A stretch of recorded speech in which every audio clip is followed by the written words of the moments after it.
सबसे पहले तो बहुत गुड आफ्टरनून आप सभी का। मंच पर बैठकर मैं मंच कार्यक्रम में आप सभी का बहुत स्वागत करती हूँ और मैं चाहती हूँ कि आप लोग भी उतना ही इंटरेस्ट दिखाएं जितना इंटरेस्ट हमारे आज यहाँ के जो मेहमान पहुँच रहे हैं वो दिखा रहे हैं। और देखिए, मंच पर मैं बैठी हूँ, सवाल मैं उठ करूँगी, लेकिन ये सवाल आपके हैं, आपके मन के हैं, जो आपके मन में है, जो आप करना चाहते हैं। आप लोगों को भी मौका दूंगी, पूरा मौका मिलेगा ताकि आप भी इन लोगों से ये सवाल कर सकें। आज देखिए मेरे साथ में मौजूद हैं डॉक्टर रितेश चौधरी जी, बहुत स्वागत सर आपका। और हमारे साथ में डॉक्टर सीमा पांडे जी मौजूद हैं जो कि गायनिकोलॉजिस्ट है, उनसे भी सवाल जवाब होगा। और साथ ही डॉक्टर विक्रम सिंह हमारे साथ में मौजूद हैं। तो सबसे पहले तो आप सभी का बहुत स्वागत। मैं चाहती हूँ कि अगर आप लोग भी अपना परिचय विस्तार से देना चाहें और बताना चाहें कुछ, तो सबसे पहले परिचय, उसके बाद शुरुआत आगे कार्यक्रम की और सवाल जवाब की। मैं डॉक्टर रितेश चौधरी कानपुर से हूँ। मैं सीनियर कंसल्टेंट डायबिटीज़ स्पेशलिस्ट हूँ कानपुर में। MD internal medicine, PG diploma diabetes और 2 फेलोशिप किया है मैंने डायबिटीज़ में। और मेरा इंटरेस्ट बच्चों में टाइप 1 डायबिटीज़ जो होता है उसमें काफ़ी ज़्यादा है। बच्चों के लिए मैं काफ़ी काम कर रहा हूँ वहाँ पे। और अभी कुछ दिनों में हम लोग और एक जैसा मंच है उसी हिसाब से एक टाइप 1 पे एक बच्चों को बुला करके एक प्रोग्राम भी करने वाले हैं कुछ दिनों में। अगले साल प्लान कर रहे हैं इसको करने का। जी Vikram ji. My self doctor J Vikram Singh, I am from Banda. I did my MD pediatrics from Jhansi and doing private practice and running A nursing home Vikram child care centre Banda. Seema ma'am जी। नमस्कार दर्शकों, मेरा नाम सीमा पांडे है और मैं एक, जैसा मैडम ने बताया, मैं ऑब्स्टेट्रिशियन एंड गायनेकोलॉजिस्ट हूँ। अभी लेटेस्ट मेरी सब स्पेशलिटी है इनफर्टिलिटी एंड IVF। और मैं आजमगढ़ ज़िले के एक अतरौलिया नाम के गांव पे एक IVF एंड लैप्रोस्कोपी सेंटर चलाती हूँ। मेरा मेन पैशन जो है, मुझे ये लगता है कि आज की ज़िंदगी में 80% बीमारियां और प्रॉब्लम इंक्लूडिंग इनफर्टिलिटी जो हम झेल रहे हैं वो फॉल्टी लाइफस्टाइल की वजह से हैं। और इसलिए जो मेरा मेन एम था वहाँ जाने का, वो हमें अपने ग्रामीण क्षेत्र को इन बीमारियों से समय से पहले सचेत करके बचाना। तो इस वजह से मैं वहाँ पे पिछले 20 सालों से प्रैक्टिस कर रही हूँ। गांव की स्त्रियों और स्कूल की जो स्कूल गोइंग गर्ल्स हैं उनके बीच हेल्थी लाइफस्टाइल एडॉप्शन के बारे में, और PCOD एक बीमारी होती है जो आजकल एक भयंकर महामारी का रूप ले चुकी है, उसके बारे में जागृत करना ही मेरा मिशन है।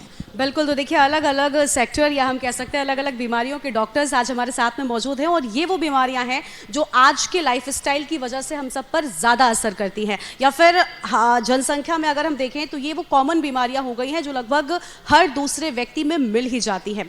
मैं आज शुरुआत करूँगी सीमा जी के साथ में। सबसे पहले सीमा जी ने कहा कि महिलाओं की बहुत सी समस्याएँ होती हैं और ख़ासतौर पर ये वो समस्याएँ होती हैं महिलाएँ जिन पर खुलकर बोल भी नहीं पाती, इसलिए शुरुआत भी महिलाओं से।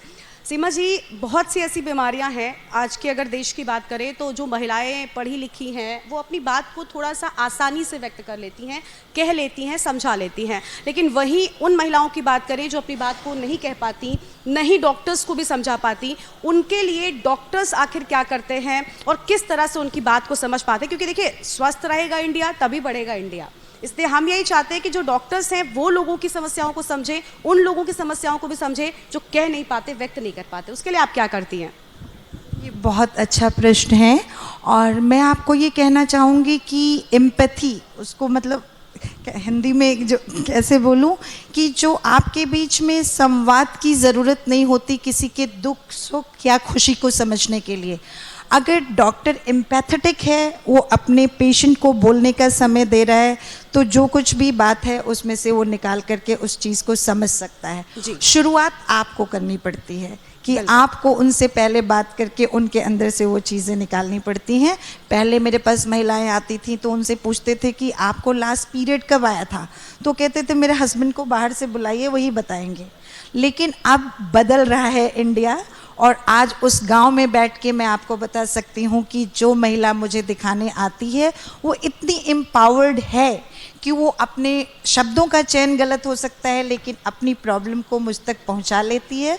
उसके लिए वो ईज़ चाहिए, आपके बीच में वो रेपो चाहिए कि वो आपसे अपनी बातें खुल के कह सके, वो कॉन्फिडेंस चाहिए। बिल्कुल, तो देखिए सशक्त भारत की सशक्त महिलाएं हैं, अभी अपनी बात उठाना भी जानती हैं और अपनी बात कहना भी जानती हैं, और जो नहीं कह पाती उसके लिए डॉक्टर्स, जिन्हें भगवान का रूप कहा जाता है, और ये वो डॉक्टर्स होते हैं जो आपके दिल की बात भी समझ लेते हैं, और यही वो डॉक्टर्स हैं जो आपका इलाज भी करते हैं। हमारे साथ में और भी डॉक्टर्स मौजूद हैं। रितेश चौधरी जी के पास चलते हैं। रितेश जी डायबिटीज़ में स्पेशलिस्ट हैं। रितेश जी, बहुत स्वागत आपका एक बार फिर से कार्यक्रम में। डायबिटीज़ भी एक ऐसी बीमारी है ना, मुझे लगता है डायबिटीज़ में भी कई टाइप्स होते हैं, और आज के समय में बहुत सारे लोगों को ये अफेक्ट कर रही है। किस तरह से इससे बचना होगा, मैं चाहती हूँ थोड़ा सा कम शब्दों में ये बताएं, और साथ ही साथ ये आखिर इतना ज़्यादा क्यों हो गई, क्या लाइफस्टाइल जिम्मेदार है इसके लिए? सबसे पहले डायबिटीज़ इतना ज़्यादा क्यों हो रहा है? इतना ज़्यादा इसके दो फैक्टर्स हैं मुख्यतः, एक जेनेटिक, दूसरा एनवायरमेंटल। जेनेटिक फैक्टर जो हमें अपने पूर्वजों से मिला है, जिसको डायबिटोजेनिक जीन कहते हैं, हमारे में नहीं, पूरे अक्रॉस साउथ ईस्ट एशिया जितने भी कंट्रीज हैं, ये डायबिटोजेनिक लीन इंडियन हम लोग फेनोटाइप, इंडियन फेनोटाइप कहते हैं उसको। तो ये फेनोटाइप एक ऐसा है जेनेटिक प्रीडोमिनेंस है हमारे में, जिसमें कि डायबिटीज़ होने की संभावना कम उम्र में होती है in comparison to Caucasian counterpart जो यूरोपियन है, अमेरिकन है, उनके कंपैरिजन में। ये तो जीन है, इसमें हम बदलाव नहीं कर सकते हैं। दूसरा एनवायरमेंटल फैक्टर, जिसमें कि आपने कहा लाइफ स्टाइल। हमारा life style over the time बहुत ख़राब हो गया। जो पहले हम शरीर से अपना कार्य करते थे, सब कुछ फिजिकल होता था, आदमी सुबह उठता था, जाता था, खेत खलिहान कार्य करता था, शारीरिक परिश्रम करता था, वो सारा चीज़ ख़त्म हो गया।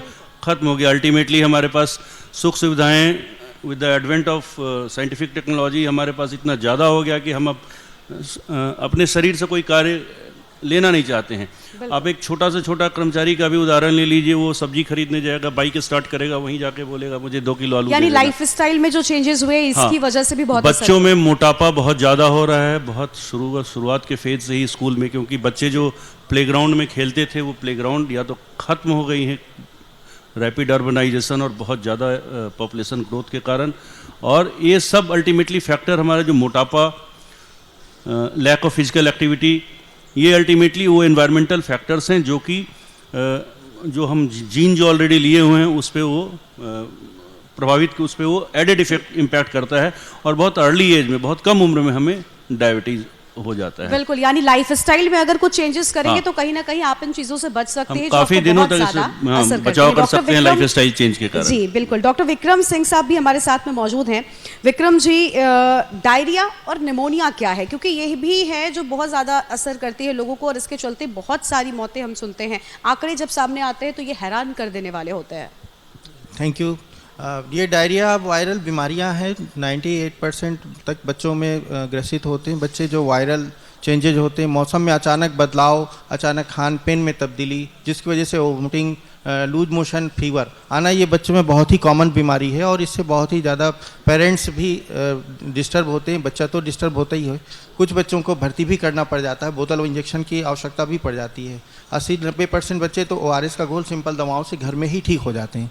इसी क्रम में निमोनिया, मौसमी बदलाव, जहाँ ठंडक, सर्द, गर्म हवा का प्रकोप, खान पान में कोई ठंडी चीज़ें खा पी लिया, बच्चों की सांस लेने की तकलीफ़ें, बुखार, खांसी, जुखाम, ये यूजुअली हर घर में देखने को मिलता है। ये बच्चों को बचाव के लिए ठंडी चीज़ों से देने या ठंडी हवा में खेलने ना दें, जिनसे बचाव हो सकता है। बहुत ज़्यादा इफ़ेक्टिवली काम करती हैं वैक्सीन्स, जो इस समय बच्चों को अच्छी बीमारियों से बचाने के लिए नई टेक्नोलॉजी से नई वैक्सीन्स उपलब्ध हो गई हैं, जिनको वैक्सीन देने से ये बीमारियों से बचाव किया जा सकता है। निमोनिया से बच्चों में सांस लेने में तकलीफ, खांसी, ये सब प्रॉब्लम आने लगती हैं। कुछ बच्चे तो घर की रेमेडीज से, सिंपल भाप देने से ठीक हो जाते हैं, लेकिन कुछ बच्चे हॉस्पिटलाइज करना पड़ता है। निमोनिया से ग्रसित होने के बाद बच्चे इतने ज़्यादा सीरियस भी हो जाते हैं कि कुछ बच्चों की मौत तक हो जाती है। तो बचाव सबसे ज़्यादा ज़रूरी है कि मौसम जहाँ चेंज हो, बच्चों को सर्दी गर्मी से बचाने के लिए अपने अकॉर्डिंग उनका उपाय करें, तो तुरंत डॉक्टर से मिलकर के दवाइयाँ मुहैया कराएं। बिल्कुल, यानी डॉक्टर से कंसल्ट करना बहुत ज़रूरी है। बहुत से लोग ऐसे हैं जो आमतौर पर कभी कभी बुखार आने पर या नॉर्मल बीमारियों में डॉक्टर से कंसल्ट नहीं करते, वो खुद ब खुद यहाँ पर डॉक्टर अपने मन से कोई ना कोई दवाई देते हैं, जो कभी कभी बहुत ज़्यादा हानिकारक भी हो जाता है। एक बार फिर से मैं सीमा जी का रुख करना चाहूँगी। देखिए, कोरोना काल एक ऐसा वक्त था, मुझे लगता है, जिसने डॉक्टर्स की अहमियत जनता को, देश को सिखा दी। देश ही नहीं, मैं तो कहूँगी पूरी दुनिया को सिखा दी। और ये वो वक्त था जब डॉक्टर्स असल में भगवान की तरह नजर आने लगे। पहले सिर्फ कहे जाते थे, हम सब ने देखा कि डॉक्टर्स बस मिल जाएं, लोग ये चाह रहे थे। और ये वो वक्त था जब डॉक्टर्स ने भी फ्रंट लाइन पर आकर जनता की मदद की, सेवा की, असल में सेवा जिसको कहते हैं वो किया। आप लोगों से मैं जानना चाहती हूँ, सीमा जी, सबसे पहले आपसे। अभी हमारे साथ में ब्रजेश पाठक जी अब से कुछ देर पहले थे, वो स्वास्थ्य चिकित्सा देखते हैं और बहुत काम कर रहे हैं उस विभाग के लिए। आप लोगों को क्या लगता है, सरकार का कितना सपोर्ट मिल रहा है, या सरकार में और कौन सी चीज़ें हैं जो होनी चाहिए, सरकार से किस तरह की सपोर्ट की उम्मीद है ताकि डॉक्टर और ज़्यादा बेहतर काम कर सके? थैंक यू गरिमा। तो गरिमा जी, मैं माननीय मुख्यमंत्री, उप मुख्यमंत्री जी को सुन रही थी और वो हेल्प देख रहे हैं। तो मैं आपको ये कहना चाहती हूँ कि भारत बहुत बड़ा देश है और जैसा हमने बात की, उत्तर प्रदेश सबसे मोस्ट पॉपुलेटेड स्टेट है। तो जितना भी काम हम करेंगे उसको ग्राउंड लेवल तक पहुंचने में, जिस वक्त एक महामारी का माहौल होता है उस वक्त कितना भी किया जाए वो कम दिखाई पड़ता है। तो ऐसे में हमारी जो सरकारी चिकित्सा तंत्र है, और जैसे मैं एक प्राइवेट प्रैक्टिशनर हूँ, तो ये हम लोगों के बीच में एक कॉम्प्लीमेंट्री रिलेशनशिप होनी चाहिए कि हम दोनों को मिल के काम करना चाहिए। जहाँ पे सरकारी तंत्र नहीं पहुँच पा रहा है वहाँ पे हमें जाकर के, जैसे कि अभी आपने डेंगू की बात की, डेंगू आउटब्रेक आजमगढ़ में, मुबारकपुर एक कस्बा है जो आप बनारसी साड़ी गोल्डन वाली पहनते हैं, आपके मैरिज ट्रोजियो की सबसे इम्पॉर्टेंट साड़ी नॉर्थ इंडिया की मानी जाती है, वो मुबारकपुर में बनती है। वहाँ पे अभी डेंगू का सिवियर आउटब्रेक है। सरकारी चिकित्सा पूरी तरह से चरमरा गई थी, इतना ज़्यादा वहाँ पे वो था। तो ऐसे में एज अ प्राइवेट प्रैक्टिशनर मेरे बहुत सारे पेशेंट वहाँ से आते हैं, तो मेरा एक अपनी तरफ से एक छोटी सी कोशिश उस समाज को कुछ वापस देने की, सरकार के साथ कंधा से कंधा मिला के चलने की उस स्वास्थ्य सेवा में है कि मेरा एक ऑनगोइंग कैंप चल रहा है जहाँ पे पेशेंट को फ्री में देखा जाता है। 7 डेज़ का free treatment, haemoglobin, platelet count और शुगर की जांच की जाती है। तो ये 7 दिन चला। अब वीकली इसका फॉलोअप है और अभी डेंगू वहाँ 90% से ज़्यादा कम हो गया।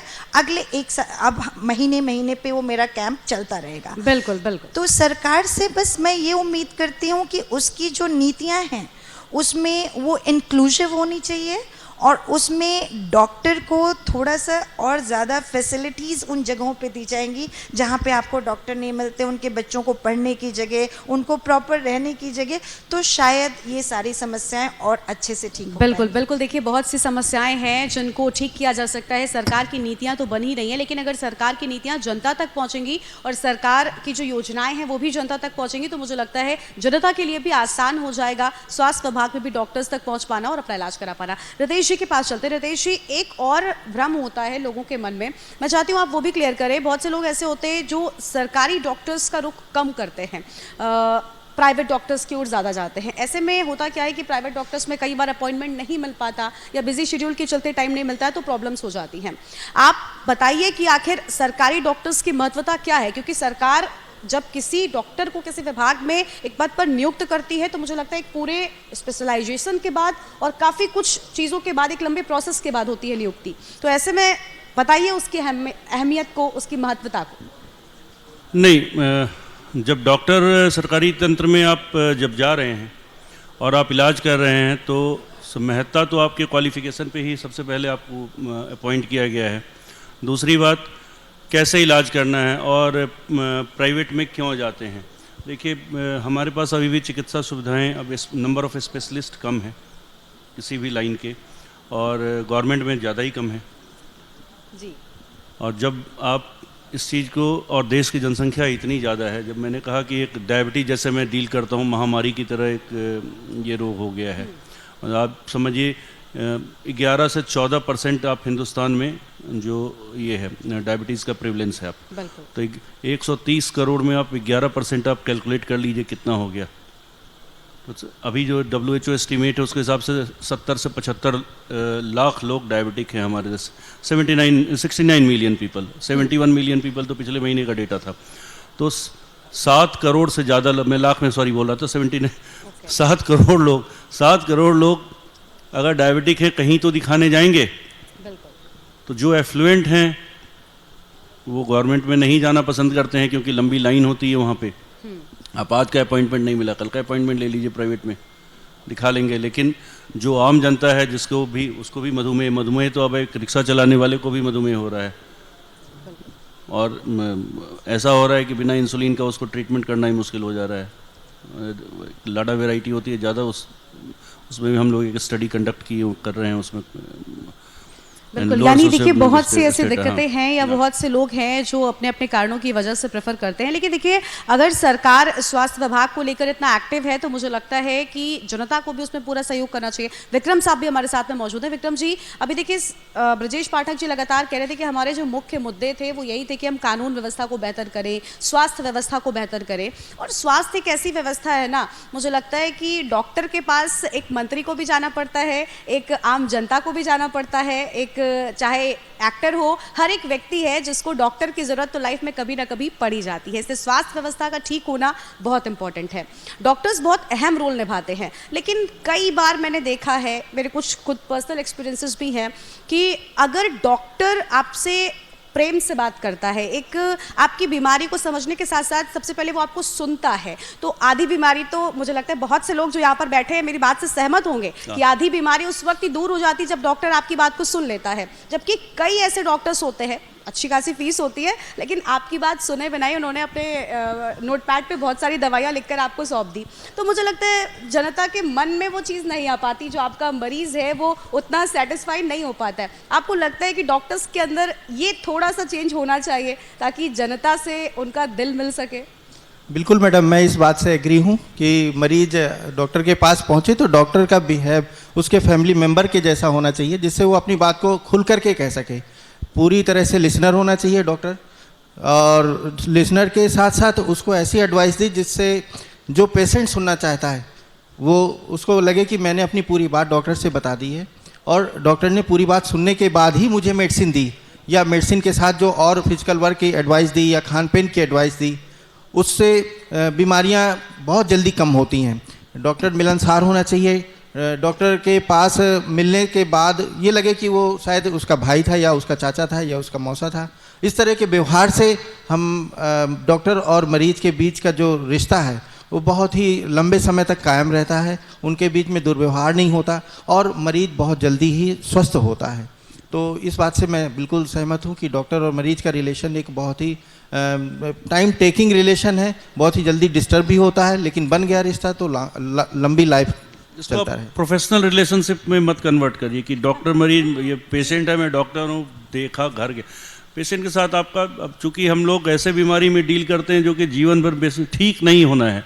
डायबिटीज़ ठीक नहीं होता है, कंट्रोल होता है, तो पेशेंट को जीवन भर बीमारी रहेगी और जीवन भर उसे एंडोक्राइनोलॉजिस्ट, डायबिटोलॉजिस्ट की ज़रूरत पड़ेगी। तो आपका व्यवहार एक ऐसा होना चाहिए कि वो आपका एक परिवार का सदस्य, जैसे डॉक्टर साहब ने कहा, वैसा हो एकदम। हम लोग तो बच्चों से संबंधित हैं, तो हमें तो बच्चे को गोद में भी लेना पड़ता है। बच्चा हमारे गोद में सुसु भी कर देता है, लेकिन हमें तो ये हमारा प्रोफेशन भी है और हमें उस बच्चे से लगाव भी उत्पन्न करना है ताकि हमारा मरीज जल्दी से जल्दी अच्छा महसूस करे।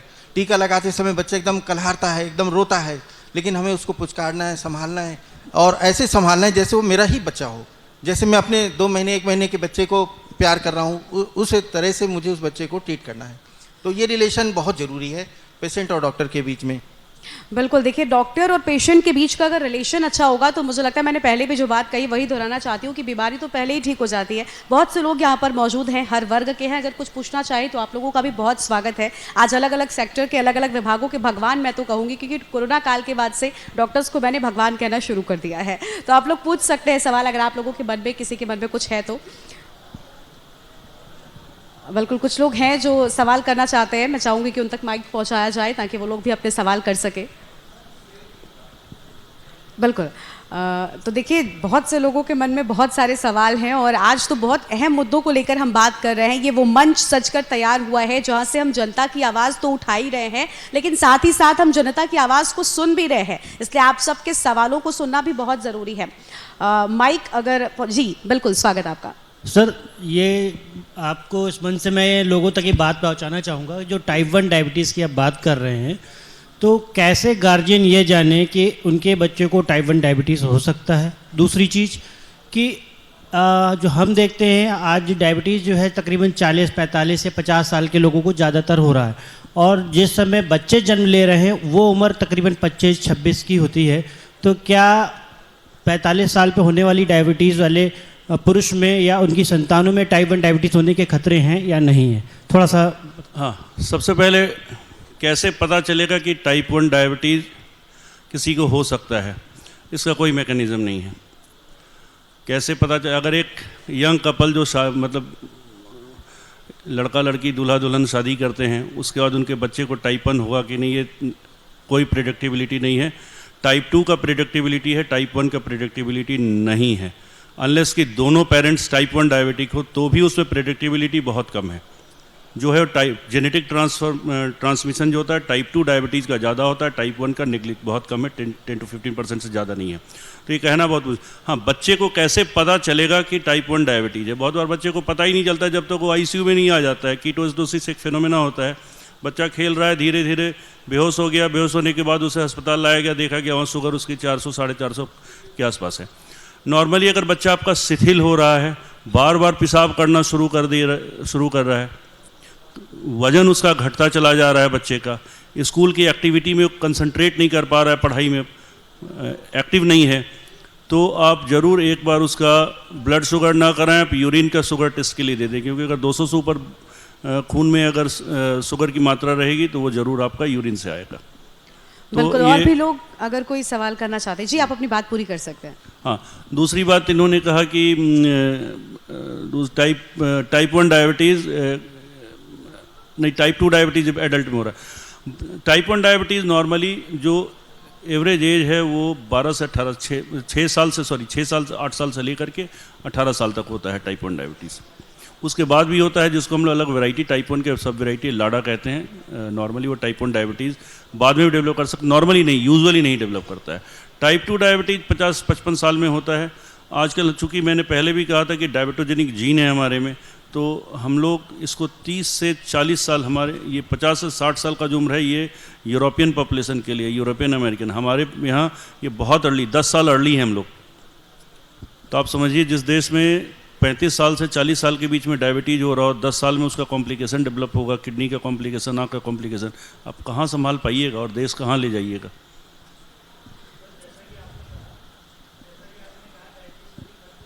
यस, हाँ, नहीं, लाइफ स्टाइल के ऊपर सरकार काम नहीं करेगी, लाइफ स्टाइल के ऊपर आपको खुद काम करना पड़ेगा। बिल्कुल, मुझे लगता है लाइफ स्टाइल तो हम अपना खुद सही करेंगे। अगर हर एक चीज के लिए हम सरकार को जिम्मेदार मानेंगे तो फिर हम तो कभी कुछ कर ही नहीं पाएंगे। मुझे लगता है सरकार के साथ साथ यहाँ पर देखिए जितनी जनता मौजूद है, बाकी या देश प्रदेश की जो जनता है, अगर जनता का सहयोग मिलेगा तो सरकार की नीतियां और सरकार की योजनाएं बेहतर काम कर पाती हैं। इसलिए जनता के सहयोग की भी हम पूरी तरह से अपील करते हैं, क्योंकि उसके बिना संपूर्ण विकास संभव नहीं है। मुझे लगता है आप सब इस बात से सहमत होंगे। अब महिलाएं भी बहुत सी मौजूद हैं, मैं चाहती हूँ कि महिलाएं भी अपने सवाल करें, क्योंकि आधी आबादी पूरी बुलंदी के साथ जब तक नहीं बोलती है तब तक किसी कार्यक्रम में मज़ा नहीं आती है। बिल्कुल। हेलो, मेरा नाम सृष्टि है। मेरा सवाल सीमा मैम से है। मैम, जैसा हम जानते हैं कि आईवीएफ का प्रोसेस थोड़ा कॉस्टली है, तो हमारे समाज के वो लोग जो इसको अफोर्ड नहीं कर पा रहे हैं, जब वो आपके पास आते हैं और उन्हें आईवीएफ करवाना होता है तो उसको आप कैसे डील करती हैं? थैंक यू सृष्टि।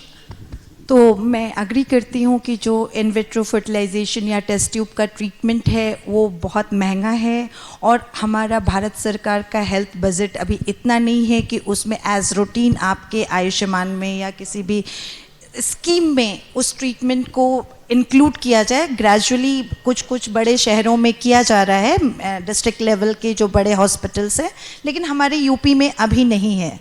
तो ऐसे में जो लोग, मेरा जो बैठने का अतरौलिया रीज़न था, एक ये भी बहुत बड़ा रीज़न था कि उन लोगों तक, देखो ए फॉर एप्पल और एच फॉर हेल्थ, ये कहीं भी चेंज नहीं होना चाहिए, चाहे कोई बॉम्बे में बैठा हो, अमेरिका में बैठा हो या मेरे गांव में अतरौलिया में बैठा हो। तो उसको करने के लिए थोड़ा सा हमें अपनी तरफ से वो करना पड़ेगा। तो उन लोगों के लिए मैंने कुछ स्कीम्स रखी हैं, जैसे कि मैं 3 आईवीएफ महीने में कोशिश करती हूँ फ्री करने की। उसके मैंने कुछ नॉर्म्स बना रखे हैं। जैसे कोई रिक्शा चला रहा है लेकिन उसको वो नहीं कर सकता, लेकिन उसको आईवीएफ के बिना बच्चा नहीं हो रहा है, तो मैं कुछ फार्मा कंपनीज़ की मदद लेती हूँ, मैं अपने लैबोरेटरी से छूट कर देती हूँ, और ये सब करके उनका IVF जो है कुछ लोग का फ्री में, कुछ लोग का 10, 20, 50 हज़ार जितना वो अफोर्ड कर सकते हैं उस तरह से करने की कोशिश करती हूँ, और भगवान की दया से वो अच्छा चल रहा है। बिल्कुल बिल्कुल। तो देखिए, मैंने पहले ही कहा था कि डॉक्टर्स भगवान का अब सिर्फ रूप नहीं होते, बिल्कुल भगवान की ही तरह होते हैं, और वैसा ही अभी सीमा जी ने कहा, बहुत सराहनीय ये कदम है। और मुझे लगता है कि अगर सभी डॉक्टर्स इस तरह से थोड़ी थोड़ी पहल करने लगेंगे तो देश का विकास बहुत तेज़ी से होगा, क्योंकि देश के विकास के लिए, देश को आगे बढ़ाने के लिए आपका स्वस्थ होना बहुत ज़्यादा ज़रूरी है। मैम एक सवाल करना चाहती हूँ, उनको जोड़ लेते हैं, उसके बाद फिर आगे बढ़ते हैं। माइक प्लीज़ उन तक पहुँचाया जाए। ताहिरा हसन, वीमेन एक्टिविस्ट हूँ। मैं पूछना चाहती हूँ जितने भी डॉक्टर्स बैठे हैं सभी से, खासकर सीमा जी से, कि आप जिस एरिया में काम कर रही हैं आजमगढ़ कतरौली, वहाँ पे मोस्टली जो वीवर्स हैं वीमेन, उनमें ट्यूबरक्लोसिस बहुत है। तो क्या आप सब डॉक्टर्स जो हैं, मैं सिर्फ आप तीनों की बात नहीं कर रही हूँ, सभी का आपका प्लेटफॉर्म है, आपका एक ग्रुप है, पूरा एसोसिएशन है, क्या आप ये बात नहीं कह सकते कि ईस्टर्न यूपी में की तरफ से ये आवाज़ उठे कि बजट बढ़ाया जाए हेल्थ का? हेल्थ के बजट की बढ़ने की बात कीजिए, गरीब और ऑप्रेस्ड की बात है ये। जी बिल्कुल। अभी जब गरिमा जी ने आपसे ये सवाल पूछा था तो मैं उसमें ऐड करना चाहती थी अपनी तरफ से कि हमको हेल्थ और एडुकेशन का बजट बढ़ाने की रिक्वेस्ट करनी चाहिए सरकार से, जिसकी सबसे ज़्यादा ज़रूरत है। जो आपने कहा कि गवर्नमेंट हॉस्पिटल में लोग जाना नहीं चाहते हैं, क्यों? क्योंकि डॉक्टर को आप एकदम मजबूर कर रहे हैं कि वो जेनरिक मेडिसिन लिखे, लेकिन आप जाइए वहाँ पे CSC पे, PSC पे, आप देखिए कि एक पेशेंट हार्ट अटैक का आया है, क्या उसके लिए जो ज़रूरत की दवाएं हैं वहाँ पे हैं? नहीं होती हैं। तो ऐसे में अगर डॉक्टर बाहर से दवाई लिखता है तो उसको आप जेल भेजते हो, तो वो क्या करेगा फिर? बिल्कुल, यानी देखिए बजट को तो बढ़ाना ही होगा। सरकार, मैं चाहती हूँ कि आज हमारे इस मंच से जनता की आवाज़ और साथ ही साथ डॉक्टर्स की भी आवाज़ सुने, और स्वास्थ्य के लिए जो बजट है उसे और ज़्यादा बढ़ाया जाए, ताकि इस देश को और स्वस्थ बनाया जा सके, ताकि स्वस्थ इंडिया आगे बढ़े और संपूर्ण विकास इस देश का हो। आप सबका बहुत बहुत शुक्रिया आज हमारे साथ मंच पर आने के लिए और हमारे साथ बात करने के लिए। बिल्कुल बिल्कुल सर। सवाल है कि मैंने एक पेपर पढ़ा था कि जब तक फास्टिंग 200 ना हो जाए, कहते हैं शुगर नहीं होती। दूसरी एक चीज़ ये पढ़ी कि आपकी जितनी एज है प्लस 100 मिला लीजिए, और उतना अगर आपकी शुगर है तो नॉर्मल है। और ये जो 110 का आपने क्राइटेरिया रखा है, कहते हैं ये डॉक्टर्स और फार्मासिस्ट का बहुत बड़ा कॉकस है जो ये जानबूझ के ऐसा कर रहा है ताकि जो है आप लोगों को दवाई खरीदनी पड़े। सर, ये मैं भी व्हाट्सएप पे पढ़ा था। इसका उत्तर मैं आपको साइंटिफिक उत्तर बता रहा हूँ। सबसे पहले तो 110 नहीं है, फास्टिंग नहीं, so fasting 126 more than equal to 126, 126 या उससे ज़्यादा जब फास्टिंग हो, और 200 और उससे ज़्यादा खाना खाने के बाद PP हो, तब डायबिटीज़ का डायग्नोसिस होता है। ठीक, तो सबसे पहले 110 नहीं है क्राइटेरिया सर। नंबर 2, ये क्यों रखा गया? और पहले 200 कभी नहीं था। पहले जब मैं MBBS 1998 में पास किया हूँ सर, उस समय हम लोग पढ़ते थे 140 फास्टिंग, उसको घटा करके 126 किया गया, 2003 या 2004 में किया गया। ये इसलिए किया गया कि शुरू में हमारे पास वो गलत लिखा हुआ है सर, वो गलत लिखा हुआ है, वो गलत लिखा हुआ है, वो गलत लिखा हुआ है। बिल्कुल। तो देखिए कई जगहों पर ऐसा भी होता है कि व्हाट्सएप के फॉरवर्डेड मैसेजेस पर आप ज्यादा विश्वास ना करें। 126 फास्टिंग 200 PP अगर क्रॉस करता है तब आपका वो डायबिटीज़ है, जो शुरू में डायग्नोसिस के लिए। 126 ही क्यों रखा गया? पहले 140 था, क्यों घटाया गया? क्योंकि पहले हमारे पास एविडेंस नहीं थे। एविडेंस ये है कि देखा गया कि 125 और 26 के ऊपर डायबिटीज, सबसे पहले आप जो कॉम्प्लिकेशन देख सकते हो डायबिटिक रेटिनोपैथी, आंख में जो पर्दे में जो डायबिटीज़ का असर होता है, वो सबसे पहले आप ऑप्थेल्मोस्कोप लगा करके तुरंत देख सकते हैं। किडनी फेलियर में टाइम लगेगा, हार्ट में माइक्रोवेस्कुलर कॉम्प्लिकेशन में टाइम लगेगा। तो आंख एक ऐसा जगह है जहाँ तुरंत देख सकते हैं कि इसमें क्या कॉम्प्लिकेशन। मुझे लगता है प्रॉपर इसके लिए अगर कोई भी ऐसी चीज होती तो प्रॉपर डॉक्टर को आपको कंसल्ट करना चाहिए। स्टडी में देखा गया कि 126-25 में रेटिनोपैथी स्टार्ट हो जाता है। बिल्कुल बिल्कुल। बहुत शुक्रिया आप सभी का, और आप सबका भी बहुत शुक्रिया अपने सवाल करने के लिए, और आप सबके भी बहुत बहुत शुक्रिया आज यहाँ पर आने के लिए और अपनी बात हम सबके सामने रखने के लिए। शुक्रिया गरिमा। आपने अलग अलग सेक्टर से जुड़े लोगों से आज बातचीत की है, लेकिन अब हमारे सेशन को आगे बढ़ाने का वक्त हो चला है और हमारे बीच हमारे अगले मेहमान सांसद कौशल किशोर जी जुड़ने वाले हैं। कुछ ही देर में वो मंच पर होंगे शैलेंद्र जी, और आज उनसे हम तमाम मुद्दों की बात करेंगे। आवास, शहरी विकास, इससे जुड़े तमाम मुद्दे होंगे और केंद्र में क्या फोकस, क्या प्रायोरिटीज़ हैं गवर्नमेंट की, यूपी गवर्नमेंट की क्या प्रायोरिटीज। CSP गोयल जी, फिक्की के अध्यक्ष श्री शोभ्रकांत पांडा जी, उपाध्यक्ष CII श्री संजीव पुरी जी, आज के इस कर्टेन रीजन समारोह में उपस्थित his excellencies ambassadors, high commissioners, औद्योगिक जगत से जुड़े हुए सभी